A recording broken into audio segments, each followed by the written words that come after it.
বাংলার কুরকুরা মাশরুমে ক্যান্সারের নিরাময়। বাঙালির গবেষণায় আসার আলো দেখছে চিকিৎসা জগৎ। উদ্ভিদবিদ্যার অধ্যাপক স্বপন কুমার ঘোষের দাবি, বীরভূমের বিশেষ একটি মাশরুমে রয়েছে এমন কিছু অ্যান্টিঅক্সিডেন্ট যা ক্যান্সার চিকিৎসায় সাহায্য করবে। সেই সঙ্গে এই মারণ রোগ প্রতিরোধ করার কাজেও নেবে গুরুত্বপূর্ণ ভূমিকা। F12 নামের একটি যৌগিক পদার্থ দুরারোগ্য ক্যান্সার ব্যাধি আটকাতে গুরুত্বপূর্ণ উপাদান। এই যৌগের সন্ধান মিলল জঙ্গলে থাকা কুরকুরা মাশরুমের ভিতর। বাংলার বিশেষ মাশরুম থেকেই কর্কট রোগের প্রতিকার সম্ভব, দাবি গবেষণায়। বাঁকুড়া ও বীরভূমের জঙ্গলে পাওয়া অ্যাস্ট্রিয়াস এশিয়াটিকাস মাশরুম থেকেই এটা সম্ভব।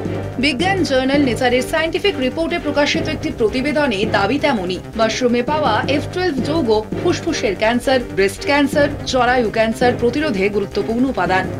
বর্ষার মৌসুমে শাল, মহুয়া গাছকে ঘিরে এই কুরকুরা মাশরুম গজায়। উদ্ভিদবিদ্যার অধ্যাপক স্বপন কুমার ঘোষ ক্যান্সার নিরাময়ের যৌগ খুঁজে পেয়েছেন মাশরুমে, যা ক্যান্সার হলে নিরাময়ে সাহায্যকারী হতে পারে। মানব শরীরে এর ট্রায়াল করতে চান তিনি। শহরের একটি হাসপাতালের সঙ্গে এই বিষয়ে কথা চলছে। এখান থেকে ওষুধ তৈরি হবে বলে আশাবাদী গবেষক। স্বপন কুমার ঘোষ রহরা রামকৃষ্ণ মিশন বিবেকানন্দ সেন্টেনারি কলেজের উদ্ভিদবিদ্যার অধ্যাপক। বীরভূমের খয়রাশুলির বাসিন্দা তিনি। তার কথায়, বীরভূমে থাকার সময় দেখতাম স্থানীয়রা, বিশেষ করে উপজাতিরা মাশরুম খেতেন। তাদের অনেক ধরনের রোগ ছুঁতেই পারত না। আমার ছাত্র কৌশিক পান্ডে একটি সমীক্ষা করেছিল। বাঁকুড়ায় সেসব এলাকায় ক্যান্সার হতো না যেখানে স্থানীয়রা মাশরুম খেতেন।